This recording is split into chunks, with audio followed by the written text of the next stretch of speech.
Eh oh, minute ma belle. Qu'est-ce que t'as dans tes poches? Ah, j'ai absolument rien dans les poches. J'ai jamais rien dans les poches. Pourquoi t'as jamais rien dans tes poches? J'aime bien être léger. C'est comme chez moi, j'ai rien chez moi, j'aime bien être léger. Ok, mais c'est pas pratique quand même, hein. Bah, c'est l'inverse de pas pratique, justement, c'est hyper pratique. Tu peux m'expliquer le concept Le concept de la légèreté? Euh, Mais je pense que si je donne la vraie raison, je vais me faire engueuler et tracher, quoi. Bah Il y tant avait un pis, hein, article, on essaie. il y avait un article qui a pas mal tourné sur le fait que Mark Zuckerberg s'habille toujours de la même manière. Mais en fait, moi je trouve, c'est un peu la même logique, quoi. Alors je me compare pas du tout à lui. Ah ouais, c'est qu'un simple exemple. Juste sa réflexion, elle est intéressante dans le sens où, en fait, j'ai décidé de dédier ma vie à Uzbek Erika, en tout cas maintenant, et que j'essaie de me concentrer le plus possible sur ça et essayer de limiter les réflexions que je peux avoir par ailleurs, sachant que réfléchir sur Uzbek Erika, c'est une réflexion qui est extrêmement large. Sur le plan édito, on réfléchit à énormément de sujets, et après il y a une dynamique entrepreneuriale, parce que en fait faire un journal c'est hyper romantique, mais ça reste une entreprise, et il faut la faire vivre et la faire grandir. Uzbek Erika, c'est un magazine sur l'innovation? Alors, Uzbek Erika, c'est un magazine sur la prospective.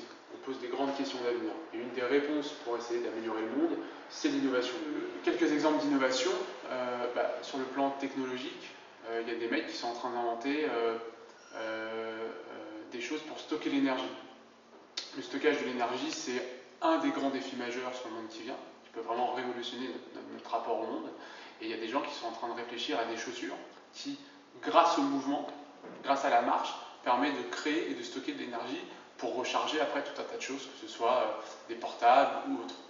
Et après, il y a des innovations qui sont plus, disons, sociales, sociétales, où tu as des choses comme, je sais pas, le disco soupe, qui est une nouvelle façon d'être ensemble, partager un repas et d'aider ceux qui n'ont pas accès à des repas.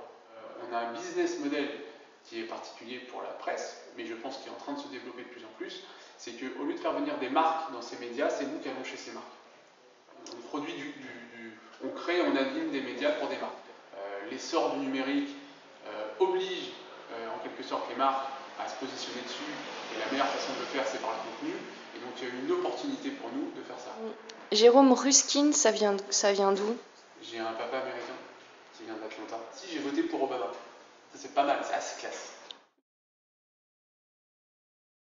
Qu'est-ce que tu aurais comme conseil à donner pour un jeune qui démarre sa start-up? Le premier conseil, c'est de ne pas le faire. Surtout, crée pas ta boîte. C'est hyper difficile. Genre vraiment, c'est très dur, quoi. Et puis si tu vois que la personne te dit mais non, j'ai vraiment envie d'y aller, etc. Et vraiment fait preuve d'une motivation énorme, alors il faut tout faire pour l'encourager.